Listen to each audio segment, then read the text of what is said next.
What's cracking? Big dogs. Welcome, Bike, to the channel. Welcome, Bike, to the headquarters, the HQ. Monday morning. My name is Nicholas. This is BDGE. Big dogs gotta eat. Fantasy football. Oh, I got myself in the bike round. I need to turn that shit down immediately. It's Monday morning. It's too early for this shit. Stop yelling.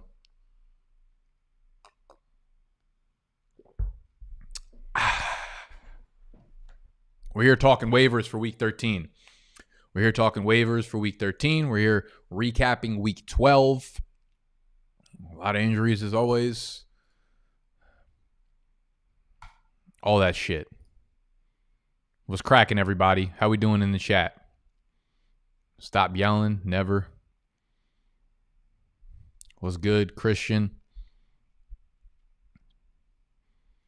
Sarthak, you the man. You the man. What up, Ryan? What's up, Byron? Is Animal dead still or not? The people need to know. Okay, we'll start off with Animal's matchup. So Animal right now is up about 7 points, I want to say. 7 or 8 points. Animal's up 7 or 8 points right now. And his opponent has Deontay Johnson. We have a contingency rule that if the game doesn't happen, then you get whatever backup player you nominated prior to the weekend. So George, a.k.a. This Pleases Me, a.k.a. Animal's opponent for Week 12, chose Rashad Higgins. If this game does not happen, George gets Rashad Higgins in his lineup. Thus, Animal captures his first W. If this game happens and Deontay Johnson puts up over 7 points, Animal will be 0-12. We are all rooting for that. We are all cheering for that, and we need it to happen. That being the case, we typically film Fade the Public on Tuesdays, afternoonish, morning, whatever these sick fucks have on their schedule on a typical Tuesday. Snacks is usually getting drunk at a bar, so I need to convince him to come afterwards. Thus, because the game hinges on the Tuesday night matchup, we will be live streaming for the game. We will be live streaming, watching Animal crumble and suffer and lose. Hopefully there's a 50-yard touchdown pass on the first play of the fucking game.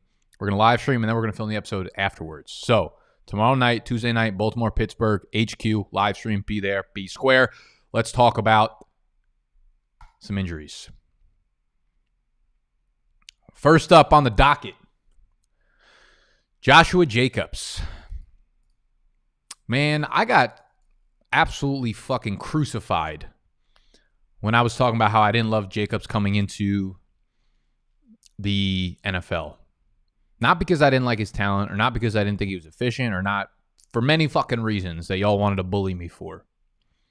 My main concern was that we've never seen him hold up over the course of a season with a real workload. And now it's bike-to-bike seasons where we're kind of seeing that. He loses his fumble in the third quarter. He injures his ankle. Now, there are conflicting reports.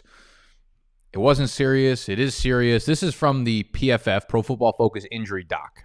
Quote, unquote, Jacobs injured his ankle in the third quarter. I believe he suffered a high ankle sprain. The return to play time is anywhere from no time missed to 3+ weeks. The problem is that the injury makes it tough for players to change direction effectively. More information should come out over the next day or two. Again, from the PFF Injury Doc, he's going to get an MRI. He's going to get a scan or whatever he needs to do today. There was a report that came out that said it's not as serious as it looked. It looked a lot worse than it was. A lot of people that have watched the tape said it looked bad. Said it's most likely going to cost him a game, maybe 2 games, okay? The problem with it is he didn't return to the game, but that's because our Falcons were blowing the fuck out of the Raiders. It's beautiful. We've been like a real team since Dan Quinn has been gone. It's actually amazing. It's amazing that we had him as our head coach for so long. Like, the Legion of Boom literally made this man's career. His whole career was made by the Legion of Boom. He got a job from that, thinking that he was a defensive coach. We needed to see 5.5 years of our defense being fucking abysmal to realize that he's not a good defensive coach. The one good year we had where our offense was through the fucking roof. Matt Ryan wins MVP. We go to Super Bowl. Kyle Shanahan was there as the offensive coordinator. Of course that fucking happens. He's gone. We're terrible again. 5.5 fucking years. 5.5 fucking years. And fucking guy in front office is gone too. Can't believe it took us that long to know that we need to get him out, and the guy that kept him in needed to get the fuck out too.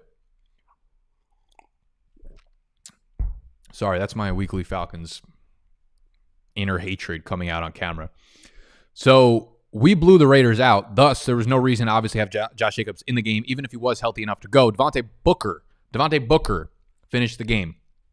But again, they were down like 35. Fucking Nathan Petergod was in there at quarterback. So no telling like what really would happen if it was a close game. Keep a close eye on reports, but Devontae Booker got every running back touch in the fourth quarter. So if the news comes out that Josh Jacobs has a high ankle sprain, Devontae Booker immediately becomes the number one waiver wire pickup for the week. Okay? Devontae Booker has been getting all of the touches behind Josh Jacobs at running back and looking good doing so. He becomes the number one pickup. ASAP, immediately, as of yesterday. We got some other ankle injuries, some other issues going on in the running back situations with Dalvin Cook. It looked like it was going to be serious, Dalvin Cook injury. He did come back into the game, ran fine. So it's gonna kind of depend on the swelling. I wasn't even going to bring it up, but then I saw a lot of people tweeting about it this morning. It's going to depend on the swelling. I think he'll be ready and fine for week 13, but I guess stay tuned. Just know that Dalvin Cook did suffer an injury. If you're just looking at the box score, you realize he came back into the game. Could be a problem going forward. We don't know. Daniel Jones, hamstring. Just like Dalvin Cook, came back into the game, but then he had to leave again. This is a more serious injury. I believe it's going to be a grade 2 hamstring injury, which usually sidelines you anywhere from like 3 to 6 weeks, but that could also be the timeline for like skill players, right? Like a running back really needs that time to recoup. Otherwise, he's probably going to re-injure it. When you're a quarterback, it's not exactly as detrimental to your success if you're relying on the arm. Problem is with Daniel Jones, he relies a lot on his mobility. So, again, he's going to miss some time, probably going to miss multiple weeks. I'm not interested in Colt McCoy. They do get to play Seattle next week, though. So I think Shepard, who's just been a target magnet. I think Evan Ingram, who just had a blow-up game and has been wildly inconsistent, but like has the ceiling, of course. He'll be like a low-end tight end 1 maybe. And then Wayne Gallman's been fantastic. So I think you play him regardless because he should see a very big workload. But yeah, I mean, obviously it downgrades the entire offense if Daniel Jones is out, and Colt McCoy is pretty much unstartable even in super flex leagues. And speaking of just like the Giants, Snacks was a maniac again yesterday. They're like 4-7, but they're atop the NFC East. So just another typical Sunday where we have to kick Snacks out of the group chat. What else is fucking new? Drink, rinse, repeat, rave, kick Snacks out of the fucking group chat. We have Calvin Ridley. Calvin Ridley with the ankle. Again, a guy who came biking, finished the game. This is what we have from one of the PTs I follow on Twitter. Calvin Ridley had his previously injured ankle twisted by the defender. Favored it, now back in the game, appears to be okay. Will likely be limited by the ankle re-injury, though. So one of those things, again, you're just going to have to monitor practice reports. Super disappointing because at full strength without Julio, he is a clear wide receiver 1 for fantasy. So just keep an eye on reports. I'm assuming him to be limited at practice for most of the week, but I do think he'll end up suiting up. DJ Moore ain't suiting up, though. Sticking within the NFC South. Now, DJ Moore, non-contact injury, midair, dude kind of just gives out. The team ruled it as a ankle injury, but most of the people watching the video replay assume it's going to be an Achilles or a calf injury. Best case is like a minor sprain to the ankle or a minor sprain to like the calf or the ankle or something, whatever. But it also, the range of outcomes for where this shit is going to go is very high and is very low. $1 million rhyme right there. DJ Moore could be out no weeks. He could be out all the way up for the rest of the season. Like this could be a serious Achilles injury. Could be an Achilles tear. Could be a calf strain. Could be a million fucking things. Could have been a heartbreak. Maybe he got heartbroken midair. That's some shit that would happen to me probably. They have a bye next week. They got a bye next week. So if it does turn out to be insignificant, minor, an ankle sprain or something like that, we could see him bike in week 14, but that's doubtful. I think he's going to miss a couple of weeks. This makes Robbie Anderson like an immediate high-end wide receiver too. He had been disappointing for a while, but yesterday he turned it back on. 494, touchdown. Curtis Samuel ends up being pretty solid. I'm not going to put him into the wide receiver 2 conversation yet because he always has that floor of like fucking 13 yards. But another strong game yesterday. 5 targets, 5 catches, 72 yards, and will continue to get involved on the ground. Curtis Samuel now has double-digit fantasy points in 5 of his last 6 games. They get Denver, Green Bay, Washington to close out the next 3 games or whatever. Because they got the bye coming up, then they got the next 3 games for fantasy. Those are them. Okay? So I think you could probably fire up both of those guys pretty confidently if DJ Moore is sidelined. Last injury. Phillip Lindsay, knee, missed the second half. Believe he suffered a mild MCL sprain or a meniscus injury. I expect him to miss some time. That means Melvin Gordon will take over as the primary bike here.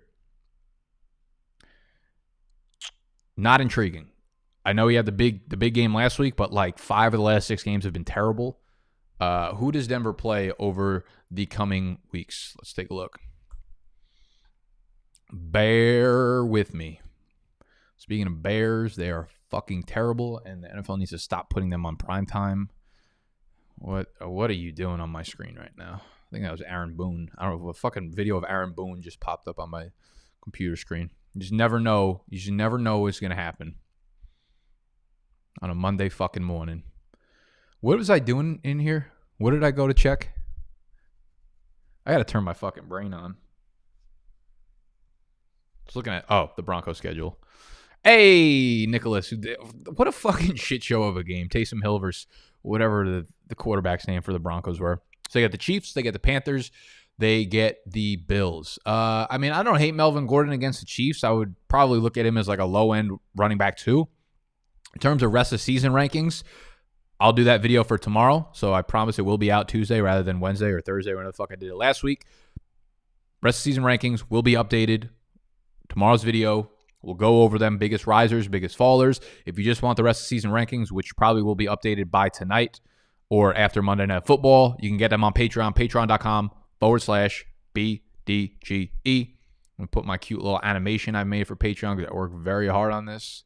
And then y'all know that ain't it. Oh, look at that shit pop up.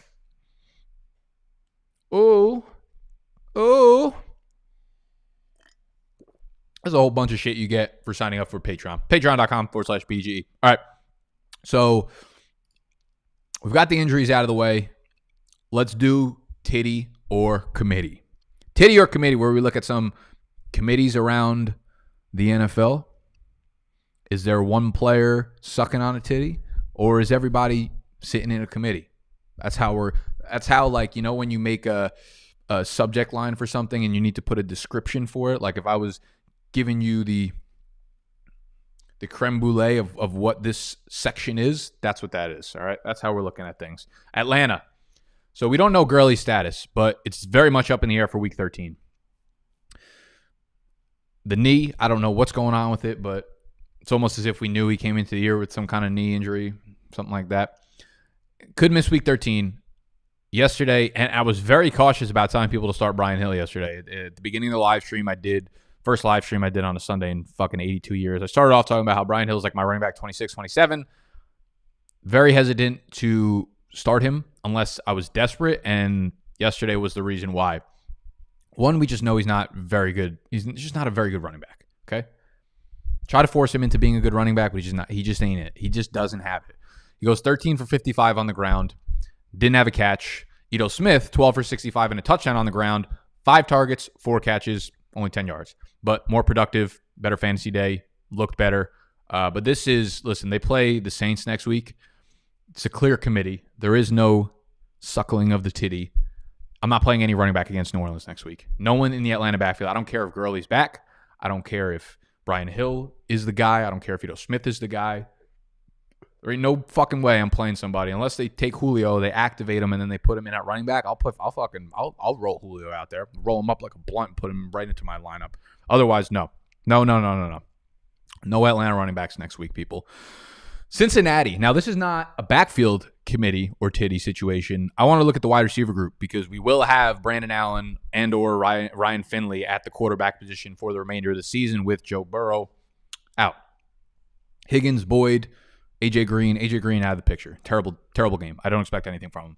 Now, Brandon Allen threw for 139 passing yards. It's just devastating because that came against a Giants defense that had been, prior to week 12, allowing 100 or 275 passing yards per game to opposing quarterbacks. Not good. Not good for business. T. Higgins had a game, though. 5 targets, 5 catches, 40 yards, and a touchdown. Tyler Boyd, 6 targets, 3 catches, 15 yards. All right? That's why I had him ranked like wide receiver 32, 33 or something coming into the week. I had Higgins below him. I wanted to see, with backup quarterbacks, I tend to get a little bit more risk averse when it comes to outside wide receivers, right? There's a reason that backup quarterbacks are backup quarterbacks because they're not accurate. They're not as accurate as the starter. And being accurate makes throws outside the numbers easier. If you're inaccurate, those throws become difficult. And that's where T. Higgins runs his routes. So Brandon Allen, not accurate, not high volume, not good at passing. The math adds up. But this game, like 5 for 40 and a touchdown is just like, it's incredible how productive T. Higgins has been. Like 5 for 40 and touchdown. If Laviska Shenault had that stat line, people would be going nuts.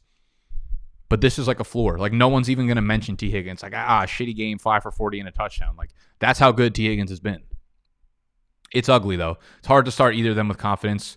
I imagine it'll continue to be like a very low volume passing offense, and they'll kind of switch their weeks. Tyler Boyd and T. Higgins, one of them has, a decently good game. Then the next week, the other one has a decently good game. But definitely a big committee here, not a titty.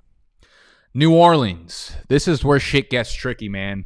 Alvin Kamara, Latavius Murray, and this is very real. I'm here to tell you that the split between these two guys, very real. Coming off of yesterday's game, Latavius Murray, 19 for 124 and 2 tugs on the ground. 2 tugs.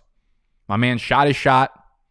She said, you better have another round in you. Latavius Murray fucking reloaded, shot his shot again. 19, 124, 2 on the ground. Caught a pass for 2 yards. Alvin Kamara, 11 for 54 on the ground. 1 catch, -2 yards. You love to see the improvement in the passing game for Kamara, though.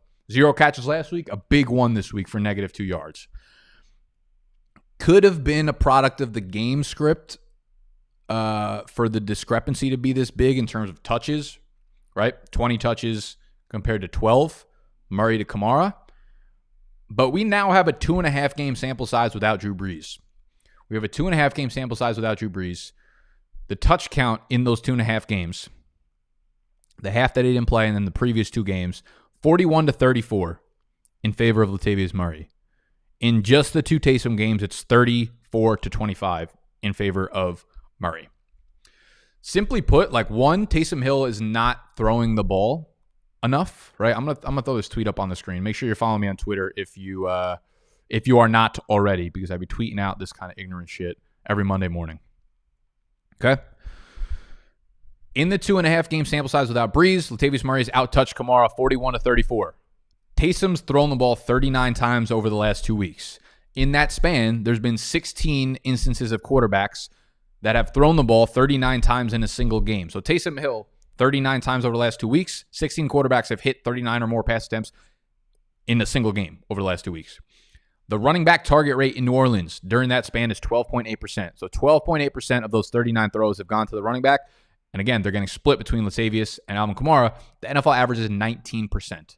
So not only is Taysom Hill not throwing the ball a lot, but he's also throwing it to the running backs at a much lower rate than the rest of the NFL, which is a huge problem for Alvin Kamara. All right. Also, while y'all are listening, if you're appreciating the big facts that we are dropping, we got fucking big brain, big galaxy brain facts coming throughout the Monday morning for y'all. Make sure you hit that thumbs up button. Very simple to do. Just scroll up like you're just watching on your phone, or maybe you're on your desktop. Maybe you're even on TV. I'm going to be famous and be on television. Maybe I'm on your fucking TV. Actually, always freaks me out when a lot of people do this. A lot of people send me screenshots of them watching me on TV, and it freaks the shit out of me. It actually freaks me out every time people tell me that they listen to me or watch me in person.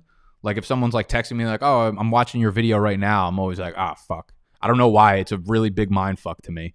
But I always do appreciate y'all. If you do watch it and you appreciate these videos, you enjoy the videos, you get some information, you get some value from it.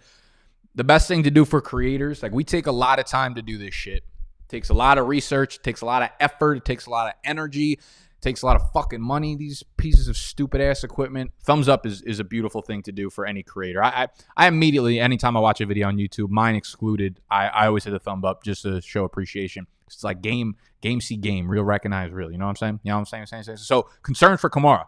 Very big concern for Kamara. The other concern is the goal line carries, man. Like Kamara is making his bread on the goal line most of the time. In the last 2 games, Taysom Hill been scoring tugs left and right, out carrying Kamara on the goal line 42. So again, going back to the rest of the season rankings, which will come out tomorrow, Kamara's going to be moving down. I don't know where exactly he's going to move down to, but he's definitely more of like a low-end RB1 for the remainder of the season because we don't know when Drew Brees is going to be bite.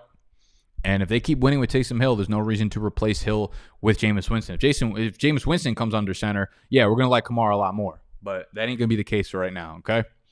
What else we got? The LA Rammies. So Akers is the one who pops off the stat sheet yesterday, of course. He bursts out for a nice little 61-yard run. Finished 8 for 84 on the ground with a tugger. Second game, bike-to-bike games with a tug. Henderson outcarried him, though, 10 to 18. Only had 19 yards. Malcolm Brown finally fading into non-existence, something that should have happened weeks ago, if not years ago, if not decades ago. So 2 games in a row for Akers, gets into the end zone. I mean, it's wildly clear to anyone that watches football who the best back in this backfield is. It's Cam Akers, okay? But it's also wildly clear that they're going to continue to use a committee. So I was looking back at some of the games because it's been tough to get a real grasp on like what this committee actually is because we've had Darrell Henderson banged up and missing games. We've had Cam Akers banged up and missing games.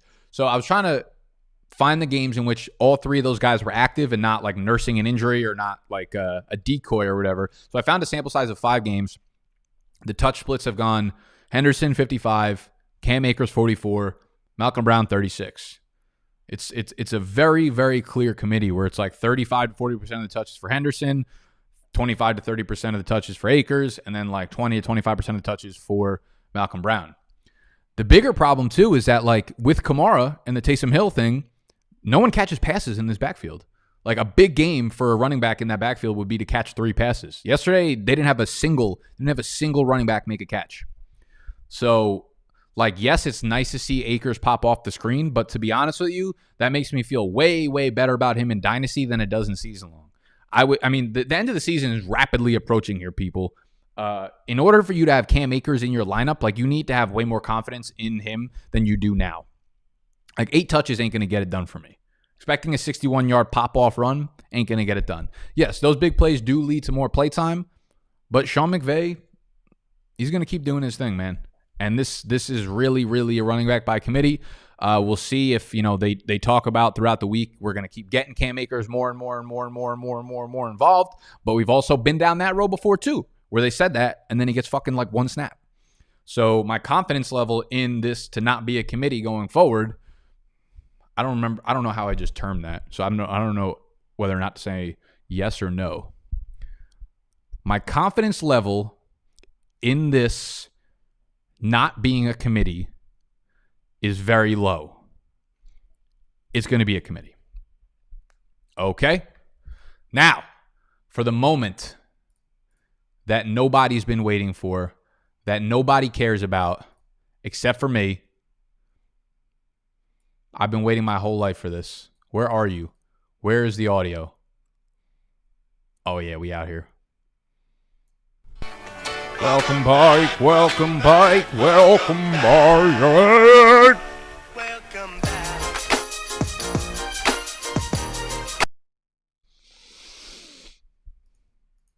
All my motherfucking Austin Eckler owners, stand the fuck up. Tuck your goddamn shirts in.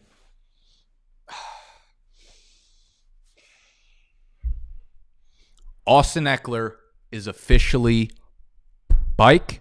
He is officially a top 5 fantasy running bike. He is officially going to end careers, and he is officially going to put hardware on your finger. Austin Eckler, the GOAT, 25 touches yesterday. 25. His career high, as of this morning, 25. He's going to be limited. Coming off of this injury, we're going to scale back his workload. Career high 25 touches. Runs the most routes out of any running back in the NFL in Week 12. 37 routes run.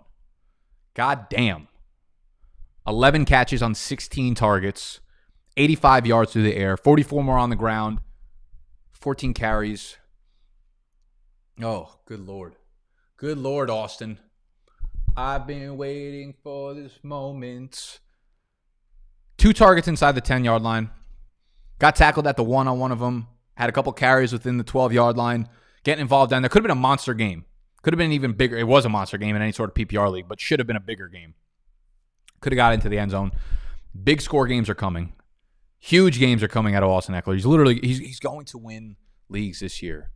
If you held on to him, good Lord, wipe yourself down, because this shit is going to be a good run to end the season. Now, 16 targets, obviously an outlier, but with Justin Herbert under center and this offense moving, I don't think 6 to 8 targets a game going forward is out of the realistic spectrum of what we can expect from Austin Eckler, man. Like, this was fucking beautiful. I almost cried. I cried and peed. I did. To Austin Eckler's fucking bike. Deebo Samuel. He ain't plural. There's not 2 of them. There's only one of them. He's one of a kind, and he's fucking bike too. I love this dude. 13 targets, 11 catches, 133 yards, a 37.1% target share yesterday. Couple funny facts about Deebo in terms of his production. 83 of his 133 yards occurred after contact versus the Rams yesterday. That is the most by a wide receiver in any game this season. Okay? So we've got big fact number 1. Big fact number 2. Deebo Samuel has 238 receiving yards on negative 41 air yards over his past 3 games. I don't even know how that's mathematically possible. Like, one positive pass play should make all of that go away. I got to fact check that shit before I got to fact check fake news before I just throw it up on a screen like this. This doesn't make any fucking sense. But I guess it's real. Everything on Twitter is real, right?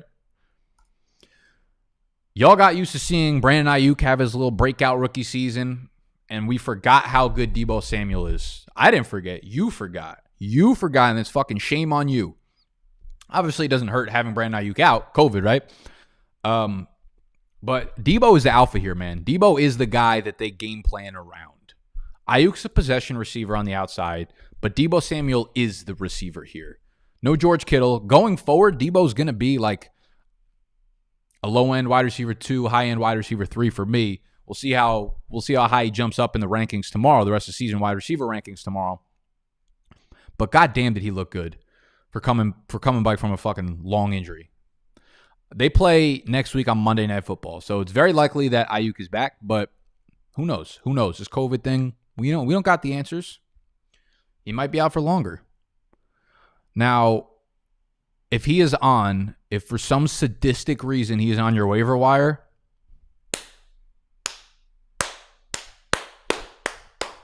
it's a universal sign for smash, for clap that shit, for clap them cheeks.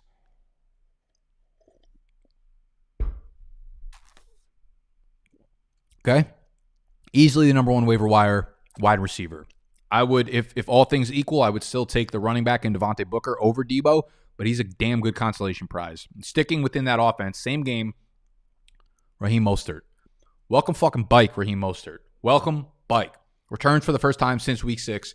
Leads the backfield, 16 carries, 43 yards, and a tug. Saved the day for fantasy owners. Jeff Wilson had 12 carries to Mostert's 16. Mostert ended up with 18 touches overall. McKinnon had 3 targets. Mostert had 2, but he didn't do anything with them. He was never a big pass catcher. He was never a guy that really brought that to the field. If they get him involved in the pass catching game, I'm sure he'd be very, very fucking good, but they just don't do that. He is a monster when it comes to explosive plays on the field, which is what we love about Raheem Mostert right now. is clearly the RB1 in this offense.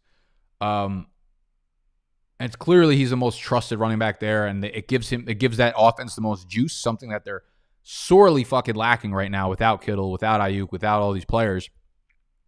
That being said, he did only play on 40% of the snaps yesterday, and McKinnon was actually in on every passing down situation. But that being said, I'm not worried about Mostert at all. The Rams are such a tough matchup for fantasy running backs, and for him to escape with, double-digit points, They get Buffalo next week. They get Washington. They get Dallas. They get Arizona. So you got a great month of matchups outside of Washington. But Raheem Mostert, I think he was like my running back 18 maybe going into the rest of the season rankings last week, maybe 17 or something like that. He will continue to creep up. I would say he's probably a top 15, if not top 14, 13, 12, 11, 10, 9, 8, 7, 6, 5, 4, 3, 2. He ain't the number one overall running back. I don't even know why I waste my time saying shit like that. So, Raheem Mostert, pretty good football player. We can talk about the Cardinals backfield for about half a second. I think Kyler was a little bit banged up too.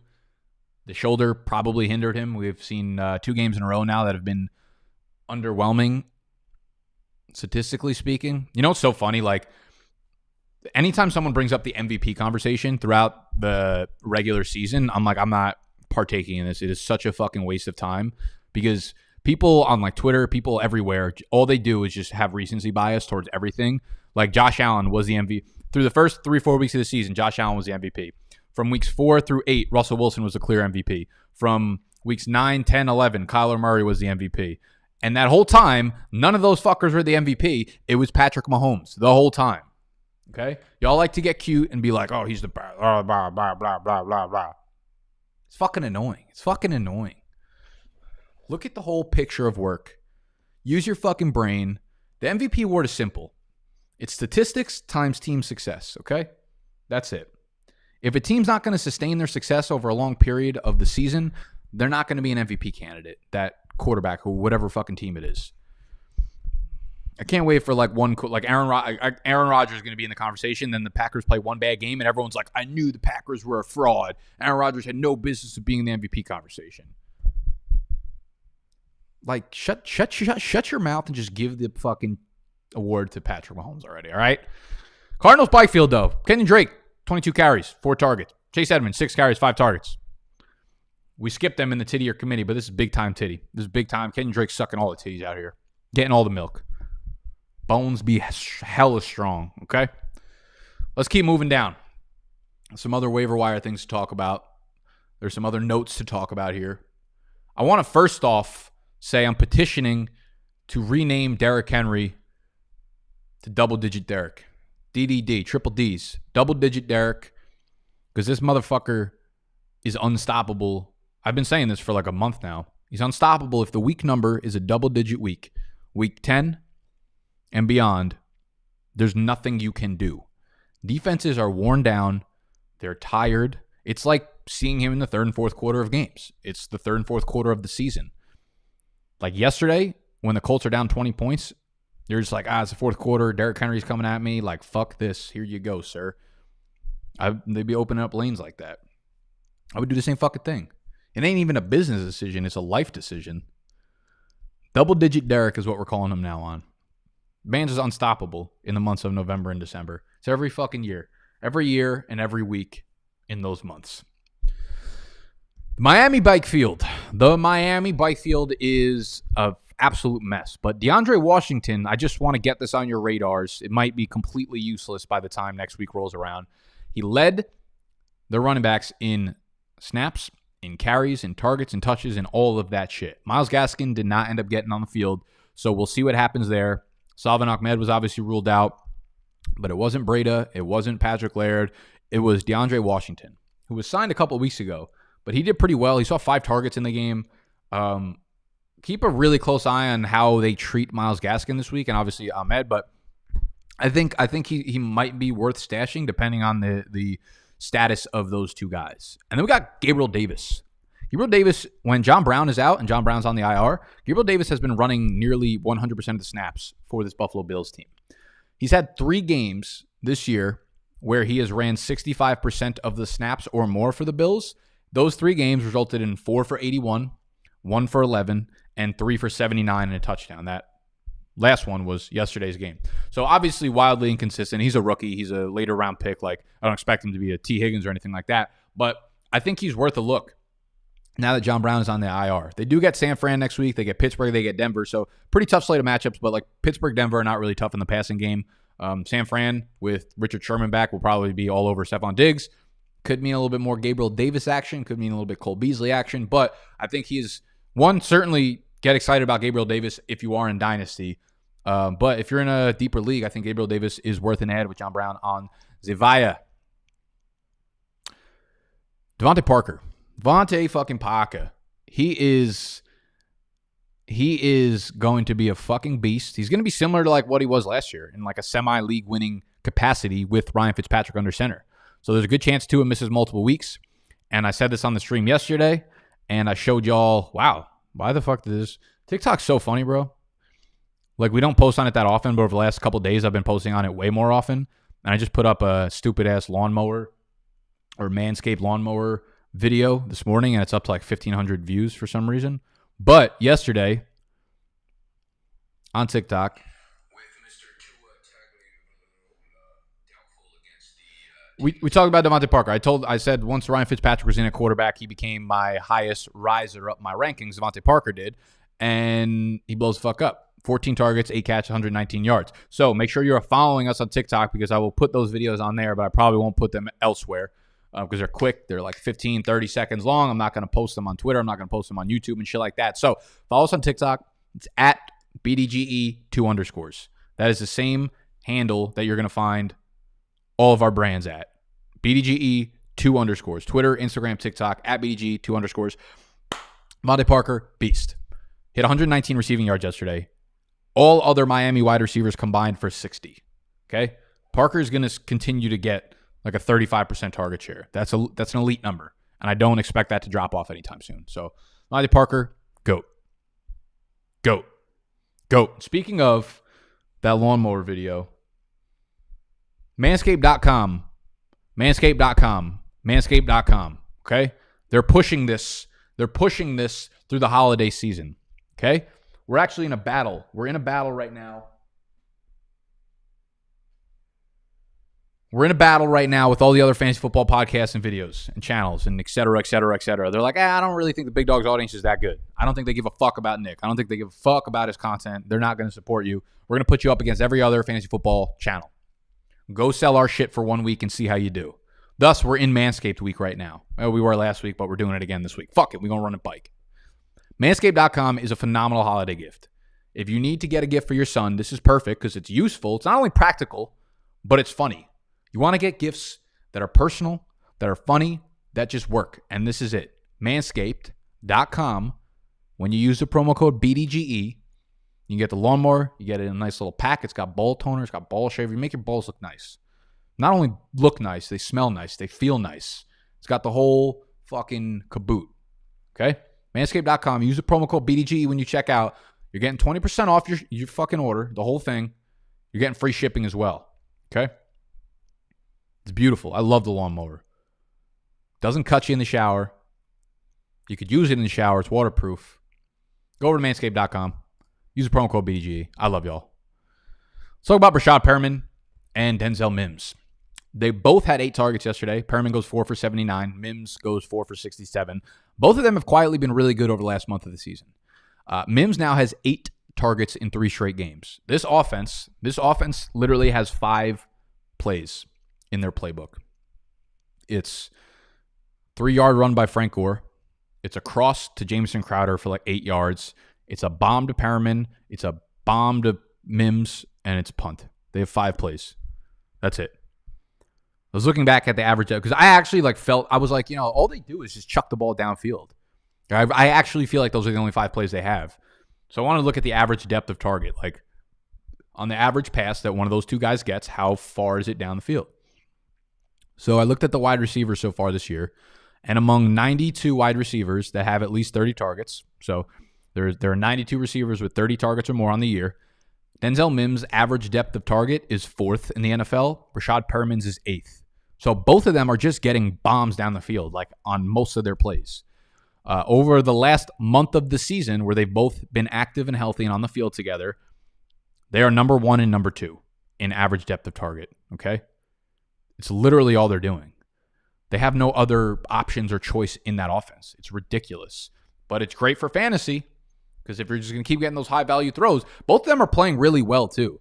Like Perryman, I wish both of them were healthy from the beginning of the year. I really, really would like to have seen what they could have done together. I think Perryman's a great buy in Dynasty right now, actually, because he's going to get faded as like the number 2, number 3 guy in the offense there, but he's playing really, really well. He's playing right up to where Denzel Mims is playing. Mims is obviously a rookie, and he will continue to progress as the alpha in the Jets offense. But I think Perriman's like really solidly operating as a wide receiver 3 flex play. I think you can probably continue to fire them up. Maybe not like confidently, but I'm gonna fuck around and throw him into my lineup. So I've had Perryman in my lineup in one of my dynasty leagues for a couple of weeks in a row now, and he's not disappointed me. So yeah, you could be like, oh, the target volume's not there, but like when all your targets are 72 yards down the field and you're catching like 3 of them,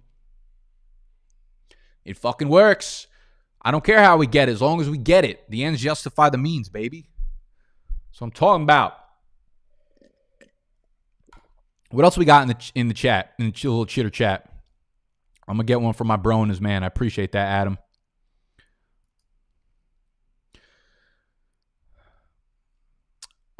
Any other storylines that I missed throughout the week? You guys let me know. But I obviously try to get all my shit together within like a 10-hour period where I go through all of the games and shit and look towards next week, and I miss a lot of things, of course. Any big storylines I missed? Let's look at some defenses streaming for next week. I think Green Bay was like, obviously I like the Giants. I don't know if that really worked out. I don't remember how they ended up doing fantasy-wise, but Green Bay was definitely my number 2 pickup, and they fucking bopped up for about 15 spots. Little 15 burger. How about fucking Tyreek Hill, man? I mean, there's nothing I can add to that conversation that you haven't already heard, but he's pretty good at football. New York ended up with 9 points. All right, let's look at week 12 defenses or week 13 defenses and who are some good streaming options. Streaming defense is just so fucking easy, man. It's just so easy. We got KC versus Denver. That's kind of beautiful, but they're probably rostered in most places. You got Las Vegas versus the Jets. They're at New York. I don't know. I don't know about that one. I don't know if I like Vegas getting their fucking dicks rocked by Atlanta. We have Green Bay at home versus Philly. You always want to take defenses that are favored to win their game. The bigger the spread, the better, and you want to take defenses at home. That's like the winning formula right there. Don't make it more complicated than it needs to be. They're playing at home and they're big favorites. You want them in your defensive spot over teams that don't fit that criteria. Okay. Minnesota at home versus Jacksonville is definitely going to be a nice little stream action. Seattle's playing at home against the Giants, who are going to be without Daniel Jones. They're going to have to go cross country, so that makes a lot of sense. There's a lot of good streaming options this week, huh? I like this. What I'll normally do, if you want to know like what the actual spread is for the game, you can just go on Google, type in like DraftKings or FanDuel Sportsbook. Let's see, Sportsbook.DraftKings, and then you could see you don't have to sign up for an account or anything. You could see the point spreads for the games. Do they already have next week's games up? They have some of next week's games up. So we've got the Raiders are -7.5. They're on the road. So typically, if they're over touchdown favorites, I'll still be fine even if they are on the road. The bigger the spread, the better, of course. But that's a little bit of a tiebreaker for me. Miami's -11. They're not going to be a streaming option because they're not available anywhere. Minnesota is almost 10-point favorites at home. So that's a team that you want to grab as a streaming team. The KC Chiefs, again, if they're available, they're almost 2 touchdown favorites against the Broncos. So that is a team that you want to be streaming. And they don't have the line for whatever other team I think the Giants game, because of Daniel Jones' status, is probably not officially ruled yet. Cameron Matson. Hey, baby. What's good? Legit my first live stream I've made it to. That's crazy because I have done about a zillion live streams in my career. They're all terrible. So like I wouldn't expect much when you come into this fucking thing. But I wanted to welcome you because this will probably be the only time you ever want to join me again. What's good with DJ Moore? Yeah, I touched on all the injuries at the beginning. Just like every waiver wire show, the first thing I do after I've just like ramble on about bullshit for 6 minutes is touch on the injuries. So we talked about DJ Moore. Talked about Latavius Murray. If someone wants to be an absolute fucking legend, a true big dog, and throw me up on and throw the timestamps in the description or in the comment section because I'm not fucking doing that. Like, guys, I do live streams and I don't put timestamps. Like, I don't go back and watch myself. Fuck that. I already look at myself enough throughout the week between editing myself and I listen and watch myself in uncomfortable amount, especially during the football season. You guys are all watching me on a TV. No, you're not.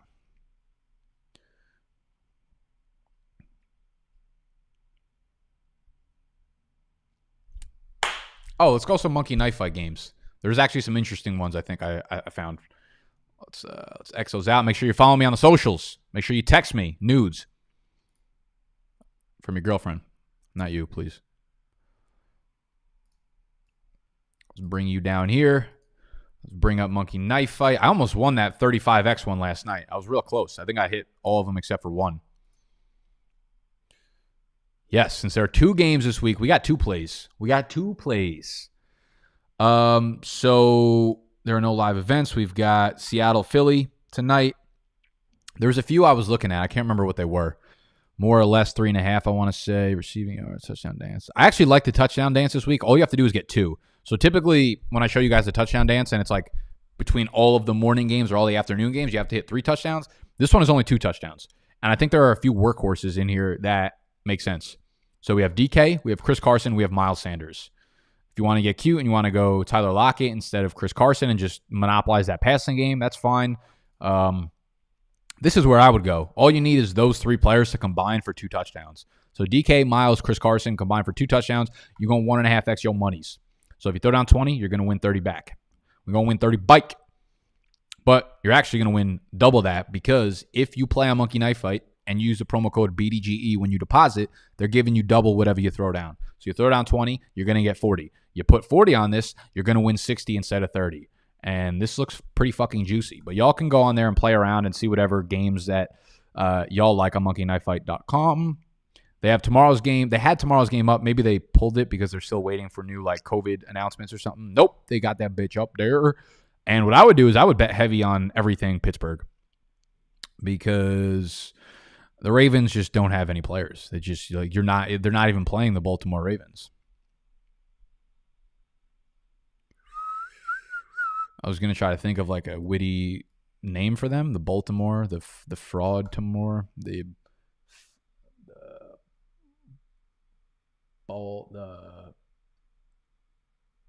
Jamal Timor, Jamal Williams. How about fucking Jamal Williams? I should have put the Green Bay bike field into tittier committee.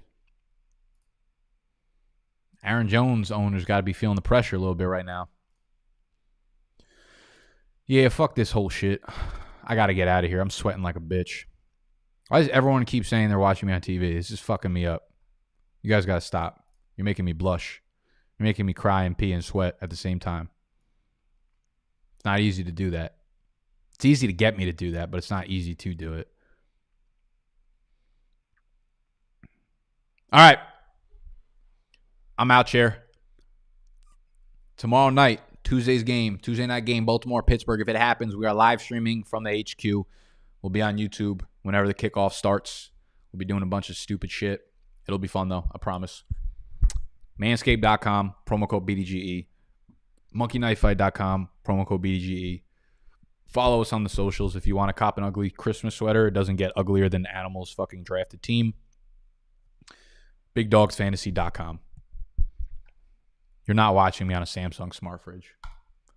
I'm fucking really upset you just said that. You just ruined my whole day. The whole fucking day.